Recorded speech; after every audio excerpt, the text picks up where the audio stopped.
Bom, boa tarde a todos. Hoje é dia 28 de agosto de 2020, eu sou Ana Paula Goulart, né? Vamos dar início aqui a mais uma live da Memória da Eletricidade sobre gestão e liderança. Hoje a gente vai falar sobre terceirização do trabalho. Nosso convidado é Alfredo Bottoni, que é advogado, especialista em recursos humanos. O Alfredo já esteve aqui com a gente, né, numa outra live, que a gente discutiu e conversou sobre o retorno do trabalho presencial após a pandemia, e hoje está aqui com a gente para conversar sobre terceirização. Muito boa tarde, Alfredo. Muito boa tarde. Bem-vindo. Muito obrigado por essa oportunidade e estamos à disposição. A gente que agradece você ter aceitado mais esse convite da gente para discutir esse assunto. E aí eu começo pedindo para você, antes da gente falar sobre o caso no Brasil, né, sobre terceirização no Brasil, sobre legislação no Brasil, de você fazer uma introdução para a gente, dar um panorama geral sobre a questão, né, falando um pouco de como começou o processo de terceirização, como é que ele teve início. Bem, a terceirização é muito importante essa introdução para nós contextualizarmos um tema muito relevante no mundo, não só no Brasil, até porque o Brasil tem uma defasagem, mas porque a terceirização tem que ser visto não a questão da lei, mas como uma estratégia de negócio. É como processo e técnica de gestão administrativa e operacional. Então, a lei ela tem que dar um suporte de como fazer. E é comum em países industrializados competitivos. Já existe há muito tempo a terceirização. Ela começou aqui nos Estados Unidos.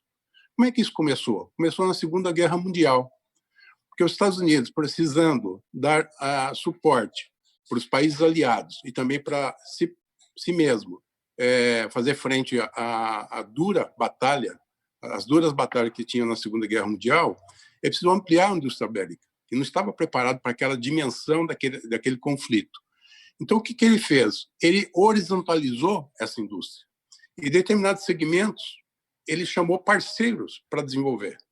Então, a história começou realmente com a Segunda Guerra Mundial. A parte mais importante, que foi entre 1939 e 1945. E o sucesso foi muito grande, porque realmente a indústria bélica, com essa parceria, com esses terceiros, conseguiu dar conta da demanda. E depois disso, as empresas começaram a perceber que a terceirização era um bom negócio.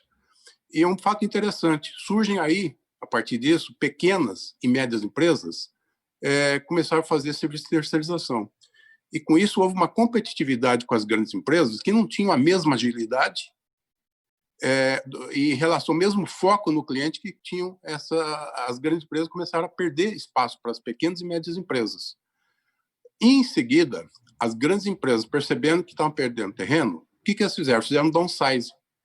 Começaram a cortar níveis hierárquicos. E quando cortaram níveis hierárquicos, esses gestores perceberam que muita coisa que eles faziam dentro de casa, porque o poder decisório era mais rápido, era menos burocrático, não tinha passado de um nível para outro, as decisões eram mais rápidas e a percepção da empresa passou a ser melhor pelo alto nível. Por que nós estamos fazendo certas coisas? Nós não precisamos fazer tudo isso que nós fazemos. Começaram a terceirizar. Já houve uma melhora no desempenho das grandes empresas. E a segunda parte que eles tomaram a decisão, que foi o outsourcing. Então, o downsizing e o outsourcing esteve muito conectado nas grandes empresas. E aí realmente começaram a ter mais processos de terceirização. Então, esse foi o começo da história.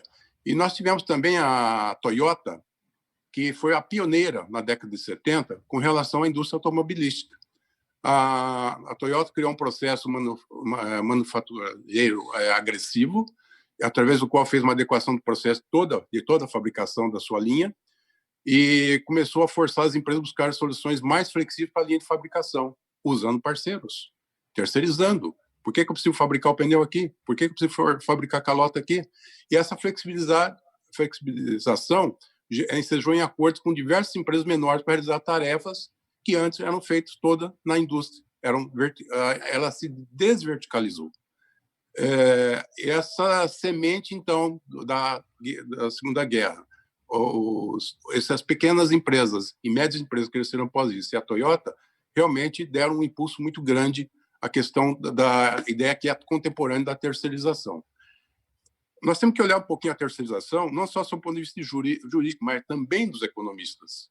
Por quê? Tecnicamente, eles têm que traduzir para o mercado o que de fato deseja alcançar com a terceirização, que não é só redução de custo, é realmente uma estratégia de governança, gerar mais empregos.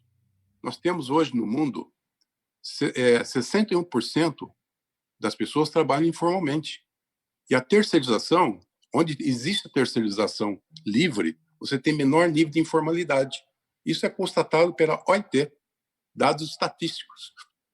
O Brasil tem uma necessidade muito grande, é vital a necessidade da expansão do Brasil, um alinhamento com as práticas, com aquelas dos países desenvolvidos, que nós não tínhamos até 2017, a fim de preencher lacunas existentes na regulação que torna o gargalo do desenvolvimento. Nós precisamos desenvolver. A grande discussão é qual que é a regulamentação. Nós temos que ter um país onde as leis existam e elas valham. Felizmente, nós tivemos uma grande evolução em 2017. Nós tivemos a lei da terceirização, a reforma trabalhista, e em 2019 nós tivemos a reforma previdenciária. Então, o Brasil começou a acelerar a maturidade do Brasil está permitindo a se igualar aos países em desenvolvimento. E, nós, logicamente, um outro ponto, que é um gargalo nas nossas empresas, não só nas terceirizadas, mas no quadro próprio, é a questão do custo de pagamento. Então, a reforma tributária é outro grande passo que o Brasil precisa dar. Então, a OIT já tinha detectado, e nós temos 61% de informalidade. Mas o mundo continua girando. Isso que é importante. Então, não podemos colocar trava, nem no Brasil, nem em outro país, para que o mundo gire. Lógico, tem que diminuir a informalidade e ter a formalidade, que é o trabalho decente, que nós chamamos. O importante é que a OIT, que é a Organização Internacional do Trabalho, ela reconhece que a terceirização faz parte da realidade. Apenas ela recomenda precauções. Por que faz parte da realidade? Cada vez mais, a indústria ela se internacionaliza. Nós compramos um carro hoje, não sabemos de onde vem cada peça. Pode ser que nós tenhamos um carro que é totalmente internacional, que tem peças de 10 países. Um outro exemplo é a questão do próprio iPhone.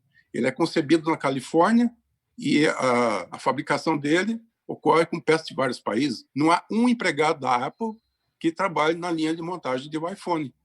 Porque, realmente, as empresas têm que se concentrar no seu core business. A terceirização é muito bem-vinda, desde que bem feita. E o iPhone é um aparelho que funciona bem, porque nós nem sabemos quem fabrica. Nós recebemos esse telefone, que, assim como outras marcas também, que são muito boas, e assim que é o processo produtivo. Com a inteligência artificial, com a indústria chamada 4D, cada vez mais o processo vai ser horizontalizado, segmentado e com grandes especializações. É o que nós chamamos da internacionalização do trabalho, é o Global Supply Chain, que nós não temos como sair disso. A terceirização a gente vê como um trade-off. Ele promove avanço no mercado de trabalho, cria mais acesso ao pós-trabalho, democratiza a forma de produção, promove competição, especialização é muito importante. Nós temos empresas que fazem terceirização altamente especializadas na área de tecnologia, nem se fala. E nós temos também que apostar numa coisa importante, na meritocracia. As empresas que realmente estiverem melhor preparadas vão sempre estar crescendo, mesmo como terceiras.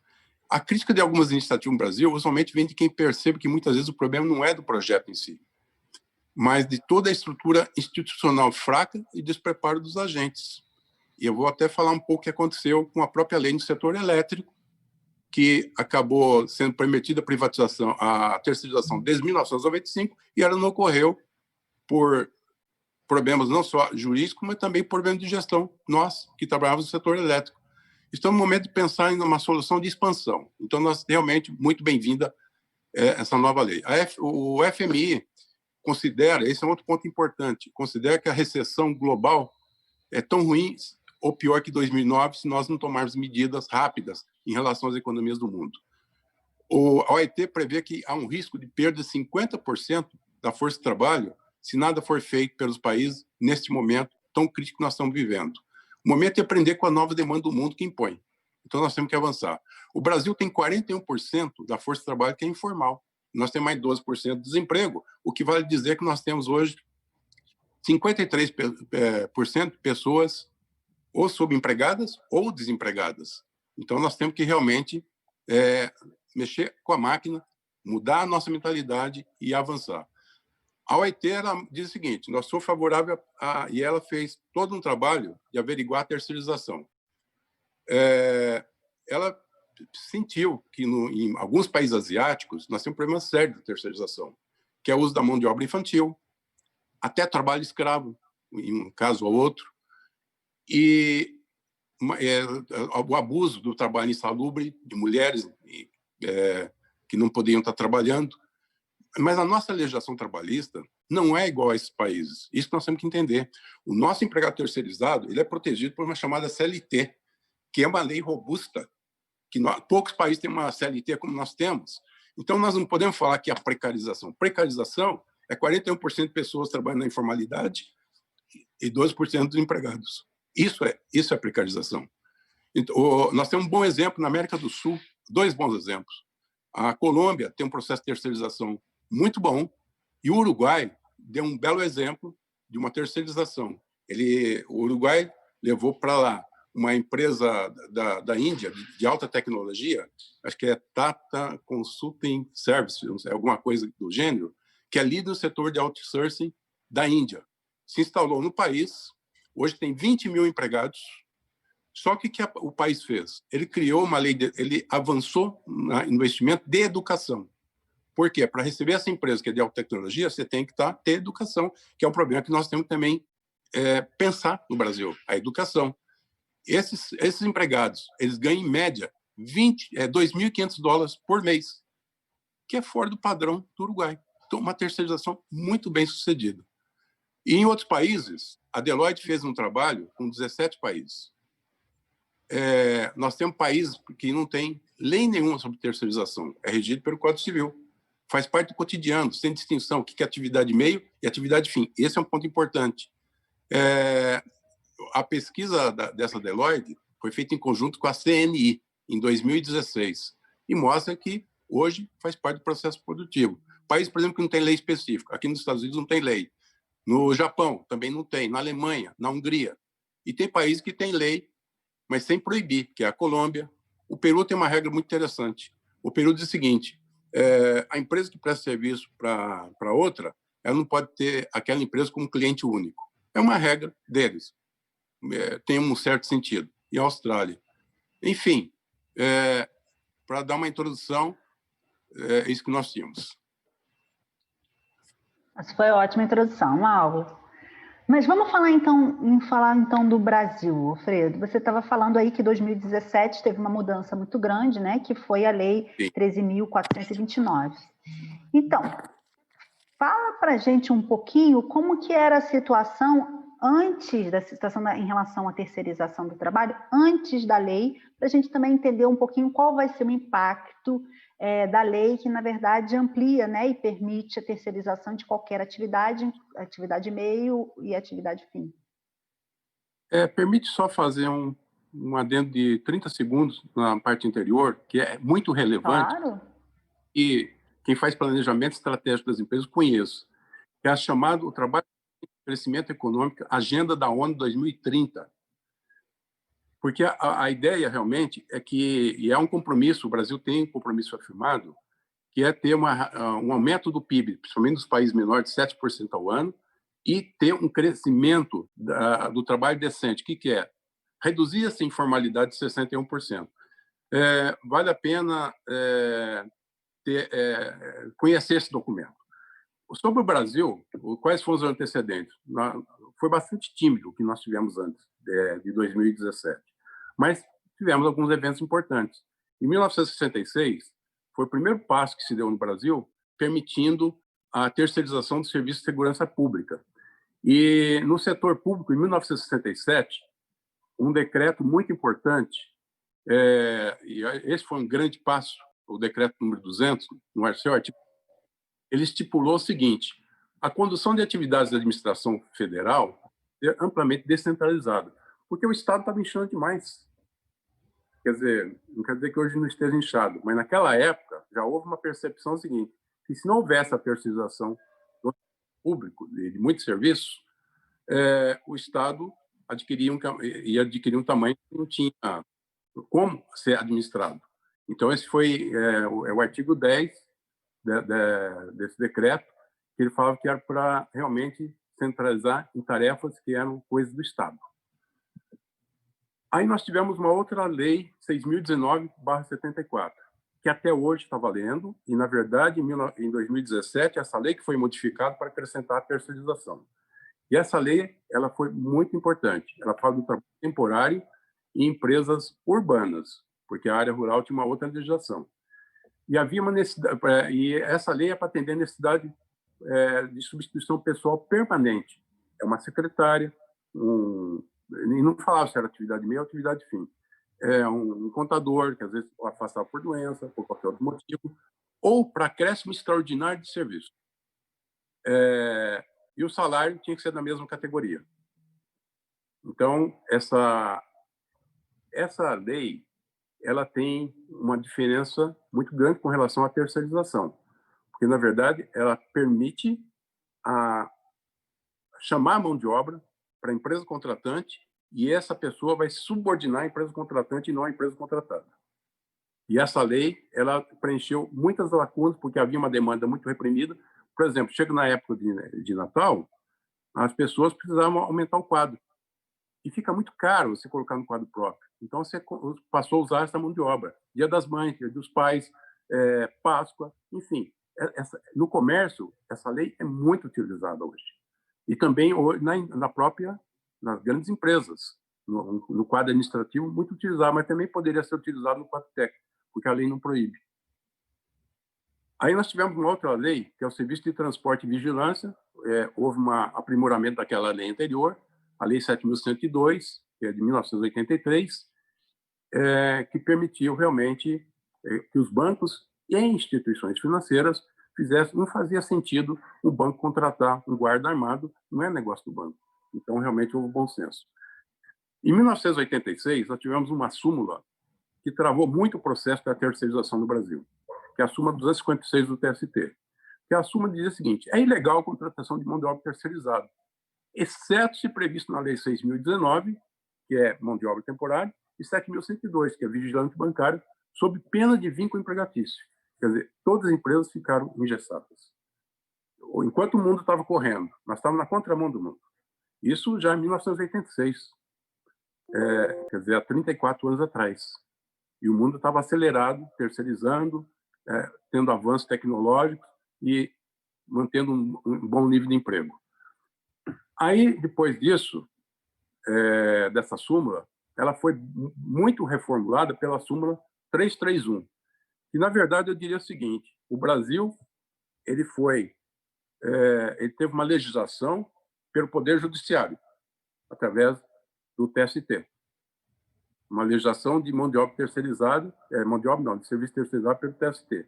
Porque esse enunciado 331 ele preencheu uma lacuna que o Congresso não levou avante. E depois eu vou falar um pouquinho dessa lei, que essa lei ficou engavetada há 24 anos, essa lei que foi promulgada em 2017. E essa súmula dizia o seguinte: é ilegal a contratação de mão de obra terceira da empresa, e sendo o vínculo empregatício constituído diretamente com o contratado, se fosse feita uma contratação fora da lei. A contratação irregular por meio de terceiro deixava claro que não gerava vínculo empregatício quando era com órgão da administração direta e indireta. E tem um sentido, porque como a Constituição fala que só pode ser servidor público quem entra por concurso público, se o TST não tivesse esse cuidado, o que você faria? Muita gente com segundas intenções, ou primeiras intenções, colocaria seus apadrinhados numa empresa terceirizada, ou eles iam entrar com reclamação trabalhista e formaria-se o vínculo empregatício com o serviço público. Então, esse breque foi muito bem dado, né? E aí ele continua falando que a contratação de serviço de terceiro de vigilância manteve o que já tinha no 256 e falava que o descumprimento das obrigações trabalhistas por parte do contratado implica em responsabilidade subsidiária da contratante. O que significa responsabilidade subsidiária? Se a contratante não honrar com as obrigações, pagamento de salário, pagamento das verbas rescisórias, quem contrata tem que responder.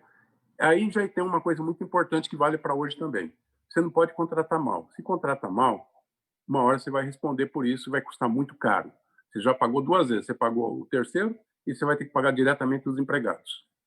Então, E, por fim, e aí nós tivemos uma lei muito importante, que foi a Lei das Concessões do Serviço Público, que foi a Lei 8987, de 1995. No artigo 175, essa aí eu conheço bem porque muitas vezes eu tive no tribunal, no Ministério Público, porque, infelizmente, esse artigo dizia o seguinte: liberdade para terceirizar qualquer atividade, e a responsabilidade seria da concessionária. Quer dizer, uma empresa de energia elétrica, uma empresa de água, uma empresa de telefonia, podia terceirizar tudo. Mas nós tivemos um problema muito sério com os tribunais de segunda instância e também o Tribunal de Primeira Instância, o TST, e o STF ele julgou, porque muitos sindicatos entraram com pedido de inconstitucionalidade dessa lei, principalmente desse artigo. Em 2018, depois dessa lei ter valido por 23 anos, o TST, o Supremo Tribunal Federal falou: esse artigo ele é constitucional, vocês podem terceirizar. Bom, salvou muito parte das empresas, que nós tínhamos 4 mil processos, quase 4 mil processos tramitando na justiça sobre essa questão. Mas tem um alerta também para nós, né? Eu falo para nós que eu me sinto muito no setor elétrico, embora tenha trabalhado no setor de alimentos, construção, mas setor elétrico foram 30 e poucos anos. Uma coisa para refletir. Por que os tribunais foram muito severos? Houve um trabalho recente da Fundacentro, foi com a USP, me parece, há alguns anos, mostrando o seguinte: que o nível de mortes no setor elétrico, 82% era de terceirizadas. O número de acidentes no terceirizado era 4 vezes maior que das empresas contratantes.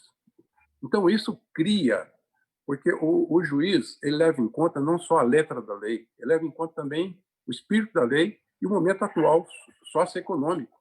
Então, essa gravidade dos acidentes, e veja bem, nós temos empresas que geriram de forma muito excelente as terceirizadas, mas nós tivemos outras empresas que não fizeram essa gestão séria dos terceirizados. E, com isso, os acidentes começavam a chamar atenção, né? Muitas inspeções. Logicamente que isso acaba influenciando o juiz. Muitos juízes consideravam que a lei era constitucional, mas muitos juízes não. Então, criou-se uma jurisprudência conflitante. Então, agora que o tribunal falou assim, não, realmente esse artigo é constitucional. Lógico, se não tivesse tido essa lei de 2017, o que implicaria nisso? Que as empresas concessionárias de serviço público, independentemente da lei de 2017, poderiam continuar terceirizando. Mas também foi muito importante essa decisão, porque não se criou um passivo para quem estava com o processo em andamento. Muitas empresas perderam muito dinheiro, porque eles ficaram intimidadas por essas decisões que desconheceram essa lei na hora de decidir, né? Ou por outras razões.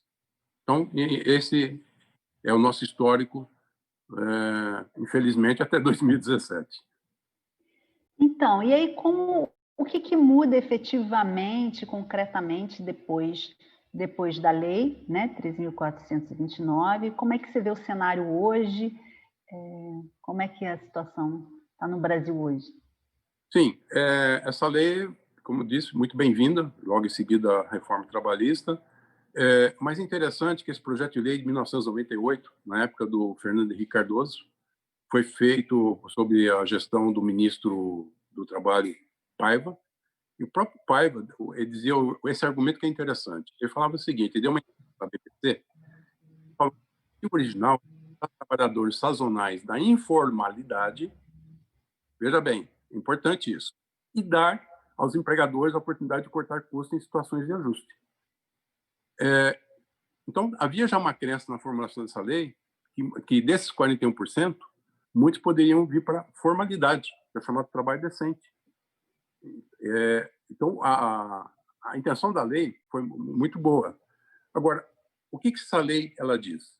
Todos os serviços podem ser terceirizados, né? A contratada não pode ser uma fornecedora de mão de obra, isso está muito claro na lei. Então, eu vou só destacar os pontos importantes. A empresa contratante tem responsabilidade subsidiária, quer dizer, se a contratada, se você contrata mal e a contratada ela requer recuperação judicial ou falência e ela quebra, não paga os direitos, a contratante vai ter que pagar. Só que o empregado vai ter que acionar primeiro quem é o empregador dela, que é a contratada, e depois que vai acionar a contratante. E tem um ponto muito importante dessa lei, que precisa ser administrado com muito cuidado. Ela permite explicitamente a subcontratação, que nós chamamos de quarteirização. E isso é uma novidade. A quarteirização de atividades. Quer dizer, eu contrato uma empresa A, essa empresa A, teoricamente, ela poderia ter só o presidente dela e terceirizar a atividade B, C, D, E, F, G, H. Então, nós precisamos ter muito cuidado na hora de ter uma contratada. O que a lei não proíbe, você pode estabelecer em contrato, é estabelecer regras para o contratado, o que realmente ela pode quarteirizar. Senão, daqui a pouco, você perde o controle. Isso é muito importante para quem faz gestão de terceirização. E também a lei deixa muito claro que não se configura vínculo empregatício entre os trabalhadores da contratada e contratante. E tem um ponto muito importante dessa lei, que no passado, em função dessa lacuna, as empresas sempre buscaram uma solução. O que ela fazia? Fazia o chamado contrato guarda-chuva. Só que nessa lei é proibido. O que é o contrato guarda-chuva? Eu contrato 10 atividades, mas eu ponho uma 11ª, né, e os advogados que estão ouvindo sabem disso. Olha, tem uma cláusula aqui de outros. Nesse outros cabia tudo. Eu vou até falar por mim. Eu, em 1970, eu era terceirizado de uma grande empresa. Porque lá no contrato, falava o seguinte, olha, se nós precisarmos de alguma outra atividade, nós vamos pegar essa verba, o contrato é de 100 milhões, vai ficar 10 milhões para nós requisitarmos certo serviço. E, na verdade, não se requisitava serviço. A chamada, na época, MOC, mão de obra contratada, que era feito através dessa intermediação de contratação de serviço. Contratava serviço legalmente, mas você usava esse contrato como step para fraudar. Eu não diria que é fraudar, porque as empresas tinham que sobreviver e precisavam continuar o seu negócio. Então, é que a lei e a própria jurisprudência, então, agora essa lei diz o seguinte, proibição de uso de trabalhadores de atividade diversa do contrato. Então, o contrato tem que ser muito explícito, qual que é o objeto dele, enfim, essa lei fez um bom cerco nessa questão. E uma outra novidade nessa lei, que ela reformulou a Lei 6.019, que o prazo agora da Lei 6.019, que antes era de 90 dias, passou a ser de 180 dias, prorrogável por mais 90 dias. Isso é muito importante, porque isso dá mais flexibilidade para as empresas. Porque, às vezes, o que acontece? Um eletricista, ele tem um afastamento por doença. Ele vai ficar afastado 6 meses. Você tem que ter você não pode deixar de ter o eletricista. Mas eu posso, tudo bem, contratar uma outra pessoa por prazo determinado. Mas, às vezes, é mais prático usar a Lei 6.019. Então, esse foi um avanço também que essa lei trouxe. Uma outra coisa importante que fala da isonomia salarial, aqui só também uma coisa, muitas pessoas confundem. Isonomia salarial é o seguinte, eu tinha uma secretária que trabalhava comigo, ganhava 5 mil, ela se afastou para a maternidade, eu vou trazer uma terceirizada, eu não vou pagar 5 mil. Qual que é o salário inicial desse cargo? 3 mil, vou pagar 3 mil. Isso é bom que se interprete a lei dessa forma, senão vai ficar muito caro para a empresa. E também fala que é proibido contratar temporário para substituir grevista. Enfim, esses são os pontos mais importantes dessa lei. Então, Fred, você está dando uma aula aqui com muita informação para a gente. Nosso tempo está passando aqui já temos mais de metade do nosso tempo da entrevista aqui. Vamos correr aqui, porque tem muita coisa que a gente quer te perguntar. Uma delas é o seguinte: o que uma empresa deve levar em consideração, tendo em vista todas essas questões da nova lei que você falou, para decidir que atividade ela deve terceirizar ou não? A resposta vai ser em 2 minutos. A empresa tem que fazer uma pergunta e tem que fazer parte do seu planejamento estratégico. Por que eu quero terceirizar e para quê? Então, recomendado hoje, até tem um decreto de 2018 do governo federal, porque, veja bem, a terceirização é permitido tudo, mesmo no governo federal. Mas que o governo federal ele foi apenas um pouco. A coisa que... E esse exercício que o governo federal fez, que foi muito ágil, ele já emitiu um decreto falando, olha, essas atividades não são terceirizadas. O que não tiver escrito aqui, podemos terceirizar tudo, mas essas não. As empresas têm que fazer esse mesmo exercício. O quê e por que eu quero terceirizar? Então, é recomendável que a empresa tenha uma política muito clara e defina isso no planejamento estratégico. E é sempre recomendável que a terceirização não seja um processo acelerado. Eu sempre, em grandes empresas, eu sempre entendi que alguns projetos tem que fazer um projeto piloto. Isso é muito importante. E tem que pensar também o seguinte: a terceirizada pode realizar o trabalho melhor que nós fazemos, porque ela tem alta tecnologia. Eu vou realmente ter alguma economia de custo? Eu não posso terceirizar só por questão de custo. Eu tenho que ter outros valores agregados. O atendimento ao público vai ser afetado? Enfim, são essas reflexões que têm que ser feitas para se terceirizar. Mencionou alguns elementos aí, mas eu pedi para você falar um pouquinho, detalhar um pouquinho melhor que cuidados que a empresa tem que ter na hora de optar pela terceirização. Quer dizer, que riscos esse processo pode trazer para a empresa em termos econômico-financeiros, em termos também de know-how, em termos da sua imagem, em termos de cultura organizacional. Fala um pouquinho para a gente. Qual a sua visão sobre isso? O primeiro, ela não deve contratar serviço numa mesma área que ela já executa. Ou ela resolve terceirizar, não pode ser 10 contadores, vou trazer 5 de terceirizado. Criou vínculo empregador. Esse é um dos cuidados. Estipular cláusula de obrigação trabalhista e previdenciária. Mas está na lei. Não, o advogado sabe que é melhor, mesmo estando na lei, é bom explicitar, principalmente uma cultura nossa do Brasil. Segurar a autonomia da contratada. Esse é um ponto muito importante. Qual é o maior risco que você tem? É você trazer uma contratada e aquele chefe, ele passa aqui, eu vou dar um exemplo muito simples, muito singelo, mas que acontece. Tem um executivo lá, a pessoa da faxina fez a limpeza, ele não gostou da limpeza, chama a faxineira da maior bronca. Ele está criando uma subordinação. Você não pode comandar empregado de terceiro. Você tem que ter um preposto terceiro, conversar com ele. Esse é a chamada... É um risco altíssimo, né? Ou então fala para a empreiteira, eu não quero mais essa pessoa, pode demitir. Eu estou demitindo, está aqui, ó, e manda uma carta para demitir. Ele tem que falar para a empreiteira. Às vezes isso é difícil no dia a dia do funcionamento das empresas, né? Sim, são os vícios que nós adquirimos do passado, que nós tínhamos chamado de mão de obra contratada. Então, nós temos o seguinte, nós queremos... Vamos tê-los a isso. Isso é muito importante. O empregado... o importante é definir regras claras para habilitação dos interessados para prestação de serviço.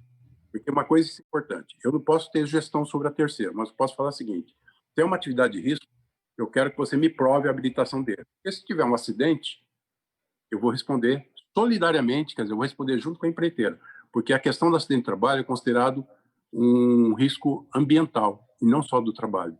E tudo que é ambiente, a responsabilidade é solidária, das duas partes, né? Uma coisa que sempre recomendo, e nós fizemos isso em algumas empresas, junto com a área de técnica e a área jurídica também, às vezes, e principalmente a área de contratação, é visitar essa empresa que você vai contratar. Porque uma coisa é você olhar no olhar no site, mas vai visitar não só a empresa, a sede dela, e visitar algum cliente dele. Esses cuidados É um cuidado dessa terceira, porque você pode estar comprando gato por lebre, né? O recebimento tem que ter cuidado na análise final, porque muitas vezes quem deu o menor preço não é a melhor empresa, mas eu posso pegar a terceira colocada e essa empresa mostrou melhor preparo. Eu posso negociar com ela para reduzir o custo até um ponto que ela puder, mas também não podemos sufocar a empresa, né? Porque sufocar a contratada, nós vamos pensar que a contratada tem que ser um parceiro e não só uma contratada. Outra coisa também que precisa ter cuidado é a adesão ao código de ética. Se você tem um código de ética na empresa contratante, estenda esse código de ética para a empresa contratada e faça isso no contrato. Porque quem representa a empresa contratante tem que ter os mesmos, no dia a dia, tem que ter os mesmos valores, as mesmas práticas éticas que a empresa contratante tem. Isso é muito importante. Numa empresa que nós trabalhamos, há 10, 12 anos atrás, quando implantamos o código de ética, não só no Brasil, em outros países, nós chamamos todos os terceiros, fizemos uma palestra, fizemos assinar um aditivo ao contrato de prestação de serviço. Porque isso é muito importante. Eles têm que falar, o terceiro tem que falar a mesma língua do contratante e a mesma postura. Porque se um eletricista vai lá, ele suborna o cliente, pedindo dinheiro para não fazer o corte, para aquele cliente que vai fazer a denúncia, e a contratante é que está o lesando. Aí a imagem vai procurar, como você falou, a questão da imagem. Então, cuidado, né? É preciso fazer auditoria na contratada, verificar se está pagando os salários em dia, se não está trazendo menor de idade, se não está violando princípios básicos também do direito do trabalho. Então, tudo isso é muito importante. Esses são os pontos do tempo. Depois, se tiver mais tempo, eu vou falar mais algumas coisas importantes. Tá bom. Preto, fala para a gente quando a terceirização ela pode ser entendida como uma fraude ao vínculo empregatício, que você já mencionou um pouquinho lá no início da conversa, e, portanto, uma violação à CLT. Quando ela pode ser entendida dessa forma? Olha, basicamente é o seguinte, a fraude ela ocorre quando você não dá, primeira coisa, você não dá autonomia de gestão para a contratada, e você acaba mandando os empregados, você cria uma subordinação. Essa é uma fraude muito grave, e o artigo 9º da CLT diz que essa relação do empregado com o contratado é um contrato nulo de pleno direito, porque os juízes vão entender que aquele empregado não é da contratada, mas da contratante. Esse é o primeiro risco de fraude. O segundo você objeto do contrato com um prestador de serviço cujo objeto social não corresponde àquilo que ela realmente faz.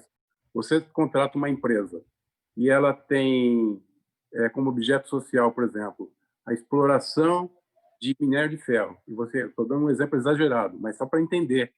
E você contrata essa empresa para prestar serviço de manutenção de telefones. Isso é considerado uma fraude. Isso pode passar despercebido. Você tem que olhar o objeto social da empresa que você está contratando. Tá certo? E, ao invés de contratar serviço, contrata homem e hora para ficar à disposição da tomadora. No passado, isso era muito comum. Mas não tem como medir o serviço dela. Não, tem sim. Eu quero que os telefones, eu não tenha, que 90% das chamadas seja atendido em 48 horas. Isso é contrato de prestação de serviço. E não falar o seguinte, olha, eu quero 100 homens horas por semana para atender as demandas que vêm dos clientes. Em linhas gerais, é isso. Então, você falou aí antes, né, que a terceirização ela deve ser usada para prestação de serviço e nunca para fornecimento de mão de obra. Você mencionou isso aí. Mas a diferença entre uma coisa e outra, em muitos casos, ela não é muito sutil. Como é que a gente pode diferenciar? Bom, com essa aí eu vou ganhar o tempo que eu gastei mais nas outras, 30 segundos. São duas totalmente... Porque a Lei 6.019 é fornecimento explícito de mão de obra e essa mão de obra é subordinada a contratante. Já na terceirização, nunca a mão de obra pode ser subordinada ao contratante. Então, é isso. Não há... Só no... Lógico, senão... Foi o exemplo que você deu, né, da pessoa da empresa que você reclama diretamente, por exemplo, né? Seria esse caso. E o que se recomenda? Quando você contrata uma empresa, uma coisa muito importante. você tem que preparar quem vai administrar esse contrato em terceiros, para justamente não cometer esse erro. Porque vem aquela vontade, né? Ele começa a criar amizade com os empregados do terceiro, começa, de repente, mandar e-mail. Aí ele pega o e-mail do empregado da contratada e fala: eu sou empregado da empresa A e não da empresa B. Não é que ele leva o e-mail, estabelecer uma prova de que há um vínculo. Então, a questão é não errar no conceito. Eu não posso, eu tenho que ter um preposto. Quem que é o chefe das contratadas? A pessoa, olha, ela não limpou bem a sala, por favor, converse com ela para fazer o reporte. É assim que tem que funcionar no dia a dia. Tá bem? Tá ótimo. Uma outra dúvida, qual a diferença entre o trabalhador terceirizado e o profissional PJ, né, que trabalha como pessoa jurídica? Porque eu acho que há uma tendência de confundir uma coisa com a outra, às vezes, né? O PJ, inclusive, criou-se um termo que eu acho que nem tem no dicionário do Aurélio, nem no chamado pejotização. Muitas empresas, para reduzir custos, chamavam o empregado, e essa lei não trouxe nada sobre a pejotização. Pejotização é uma prática, ela é lícita se for feita dentro de um conceito. O que é o PJ? O PJ é uma pessoa jurídica individual. Por exemplo, eu quero contratar um advogado para dar um parecer. Eu faço um contrato com ele. Agora, eu não posso falar com o advogado: olha, eu tenho vários pareceres, você pode trabalhar 20 horas por semana, você fica sentado aqui tem uma escrivaninha aqui para você, mas, por favor, chega às 8, sai às 18, você quer estabelecer um vínculo empregatício. O PJ tem que ter autonomia, igual o terceiro tem, porque é uma empresa individual, né? O chamado PJ é prestador de serviço que executa o objeto do contrato. Você tem que definir claro o objeto do contrato. O objeto do contrato não pode ser uma hora. Eu quero contratar o serviço que você vai me prestar. Se eu vou te dar um parecer, e se com esse parecer eu ganhar a causa, que é uma causa muito grande, contra o Banco Central, eu vou te dar um prêmio. Então, pode ter meritocracia de penalidade e de prêmio. E você não pode fazer isso com o empregado. Com o empregado, você não pode cobrar multa do empregado. Você pode punir e cobrar ressarcimento de dano, mas nunca multa. Já com o PJ, você pode ter a multa. O PJ é um contrato de prestação de serviço. O risco trabalhista é a subordinação. E tem muitos casos na justiça, muitos, e que as empresas perdem porque faz do PJ uma verdadeira relação de emprego. Certo. Fala um pouquinho para a gente, Alfredo, agora, que políticas, normas e práticas efetivas é necessário uma empresa para fazer gestão estratégica de uma outra empresa que é terceirizada? Você estava falando aí, né, que tem que acompanhar, tem que ver se a empresa não tem né, problemas trabalhistas, você tem que ver se ela obedece uma série de regras, mas desenvolve um pouquinho mais para a gente, como efetivamente, que políticas, práticas específicas essa gestão sobre essa outra empresa precisa, né? É necessário. Bom, primeiro aqui, antes, é importante ter uma política muito clara. E essa política, ela tem que definir não só o que e para que terceirizar. Logicamente que essa política pode ser, principalmente agora por ser uma novidade, ela vai ser revista várias vezes, é normal que isso ocorra, que você tem um plano de ação para fazer a terceirização. Então, quando você faz tanto o planejamento estratégico quanto o planejamento anual, que essas questões estejam definidas, de como essas coisas vão ocorrer, que além da política, você tem, numa das empresas, nós escrevemos uma regulamentação sobre a terceirização. Por quê? Para preparar o gestor. E não adianta você ter uma política e o gestor não está treinado. Então, além da política, você precisa ter uma instrução de serviço ou qualquer outro que é um regulamento. E o gestor tem que ler e ser treinado. Não basta ler, porque muita gente acaba, por falta de tempo, acaba não lendo. E criar também um espírito de parceria com o terceiro. Por exemplo, eu estou fazendo uma pesquisa de um novo processo de trabalho. Envolver o terceiro. Outra coisa, envolver o terceiro no treinamento. Essa lei nova, ela faculta, ela obriga, uma coisa que é importante, ela obriga que o serviço de segurança e medicina seja um serviço integrado. Então, cria uma CIPA integrada também, e tudo isso pode estar escrito na política, pode estar escrito no regulamento. Só que sempre definindo claramente, nós não temos comando sobre a empresa terceirizada, mas nós temos parceria em questões como, e até refeitório pode ter, porque a lei faculta, porque antigamente você nunca via, em qualquer empresa, você tinha um refeitório da empresa contratante, você nunca via um empregado do quadro terceirizado almoçar lá, porque isso havia medo, o pavor que pudesse gerar vínculo empregatício. Hoje a lei fala assim, não, você pode. Então, essa lei ela teve pontos bastante positivos nesse aspecto. Você pode, isso não vai gerar vínculo empregatício, porque a lei permite. E se a lei permite, você pode fazer. Outro ponto também é envolver a empresa na política, nas ações de responsabilidade social. Nós vamos dar um treinamento nas escolas no final de semana, no sábado, vamos fazer palestras para falar sobre a segurança com a energia elétrica. Bom, peguem também um bom profissional do terceiro e peça para ele para fazer. Quer dizer, a responsabilidade social é a imagem da empresa. Então, nós não temos que ficar só afetos àquilo que é o objeto do contrato. Coisa que realmente tem reputação, a questão ética, e na questão da responsabilidade social, também devemos estar envolvendo o terceiro. E também a inclusão de cláusulas Então, eu vou te perguntar no contrato. Deixar isso muito claro também. Vou te fazer uma pergunta que tem a ver com coisas que você já falou, que você já mencionou, quando você falou, inclusive, nos cuidados que a empresa deve ter, inclusive com a sua imagem, eu acho que tem a ver com isso. Mas eu vou te perguntar se alguns setores, se você acha que alguns setores da economia têm realmente apresenta dificuldade para essa terceirização ampla, inclusive envolvendo a atividade fim. Né? Ou seja, se há limites específicos para essa terceirização. Eu penso, por exemplo, uma instituição de ensino, por exemplo. Seria razoável ela terceirizar a atividade de seus professores, por exemplo? Você já falou que, né, pelo que você já falou, a gente pode entender que não, né? Porque isso é o core business dela, é o centro, inclusive, da sua credibilidade como instituição. Mas aí eu queria perguntar para você que, se em casos como esse, existe alguma forma de regulação prevista em lei? Olha, primeiro, eu vi uma pesquisa que ocorreu no estado de Minas Gerais com grandes empresas, assim, qual que é o perfil da terceirização e qual o perfil daquelas empresas que não querem terceirizar de certas atividades. Uma atenção que a contabilidade de 12 empresas pesquisadas, só uma empresa terceiriza.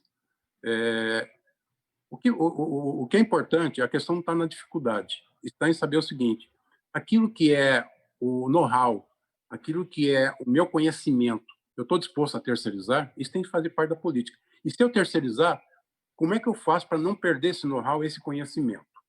Então, eu entendo que é muito mais difícil, nas áreas de inteligência da empresa, você fazer uma terceirização.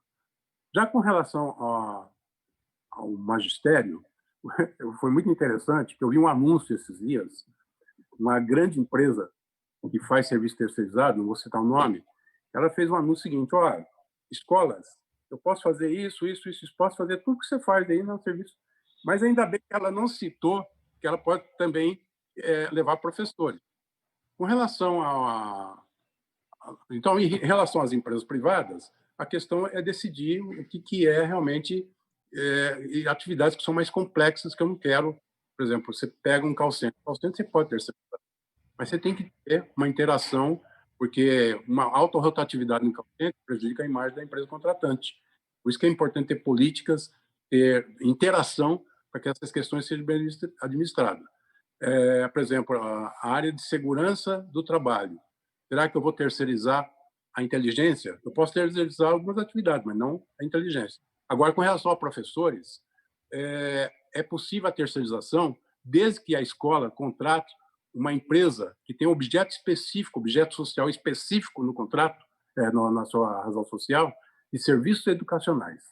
É possível, mas fica uma pergunta. Com o nível de educação que nós temos, será que não tinha que ter, como o governo federal teve, a sabedoria de emitir um decreto?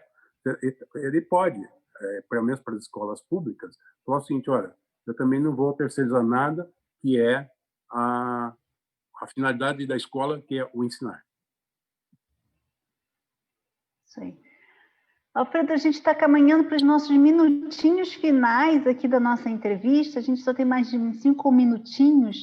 Aí eu queria te pedir para falar, porque você né, escreveu recentemente um livro sobre o assunto dessa conversa aqui, né, a terceirização, tanto da perspectiva jurídica como da perspectiva de gestão. Aí queria que você, né, nesses 5 minutinhos que nos restam, você queria comentar alguma coisa sobre a sua publicação, outro livro. Aliás, como a gente consegue ter acesso ao seu livro, e que outros que você indicaria, aí, algum vídeo, alguma palestra também sobre esse assunto, que pode ajudar aí a gente a aprofundar sobre essa questão. Esse livro eu havia escrito ano passado, e ele estava como e-book, e está no meu site, que é www.alfredobotoni.com.br. Mas neste ano, a editora que eu já publiquei alguns outros livros, ele falou, olha, esse assunto é muito importante, você deveria oferecer o livro impresso. Então, existe o livro impresso também, que foi lançado no final de março, disponibilizado em abril, e está em várias... ele só é vendido online, principalmente por causa que pegamos na época do coronavírus. Então está no Amazon, Marisa e outros sites aí, né? No meu site também tem a informação de onde nós temos. O importante, esse livro ele aborda a questão jurídica e a questão da gestão. Por exemplo, uma questão que eu não mencionei, só aproveitando do livro, a questão da meritocracia do terceirizado. É importante que realmente, que a gente, no Brasil, nós temos muito hábito de penalizar pessoas e empresas. Nós temos também que premiar. A meritocracia é um exemplo que leva a empresa avante. Eu tive a oportunidade de um projeto aí na Ásia, no final do ano passado, e eu fiz uma pesquisa sobre a atenção em Singapura, mesmo no serviço público. Isso é um modelo para o mundo. Eles têm a meritocracia. Lá o pessoal do serviço público tem bônus, ele é tratado como empresa de empresa privada. Então, a questão do livro, eu procuro mostrar mais o lado pragmático da gestão do terceiro. Outros livros, assim, nós não temos muita bibliografia. Temos bibliografia de muito boa qualidade, mas que ainda grandes autores ainda não atualizaram. Mas nós temos coisas importantes, por exemplo, muitos artigos na LTR, que podem ser encontrados, muito bons sobre terceirização, no Jus Brasil, que é tem um excelente repertório de informações sobre a terceirização, e tem um livro que é da terceirização do trabalho no Brasil e distintas perspectivas para o debate, que é do IPEA, de 2018. Tá? Além disso, como sugestão, vale a pena, para quem tiver um tempo, olhar um pouco o site da OIT, porque nós temos que olhar a terceirização nessa perspectiva da introdução que eu dei, como um negócio e também uma necessidade que o mundo precisa para tirar pessoas da informalidade. E faz parte hoje da cadeia produtiva. Então, vale a pena realmente também olhar esse site. E também tem um site que é do Trabalho Decente e Crescimento Econômico, eu falo dessa que também vale a pena para as empresas na hora de fazer seu planejamento estratégico. Tem mais uma meia hora? Alfredo. Muito obrigada. Não, quem dera, a gente adoraria ficar aqui conversando mais, mas infelizmente a gente tem que concluir. Muito obrigada mais uma vez por você estar aqui com a gente, muito obrigada por ter aceitado o convite da Memória da Eletricidade. E aí esse nosso bate-papo vai ficar lá no canal da Memória da Eletricidade no YouTube, para quem quiser ver depois, para quem pegou pela metade, para quem quiser indicar para outra pessoa, para quem quiser rever. Muito obrigado lá. a todos, tá bom? Pela paciência e nos ouvindo, e estamos à disposição. Tá? Muito obrigado. Isso. Obrigada a você, obrigada a todos que ficaram aqui com a gente. É isso. Até logo.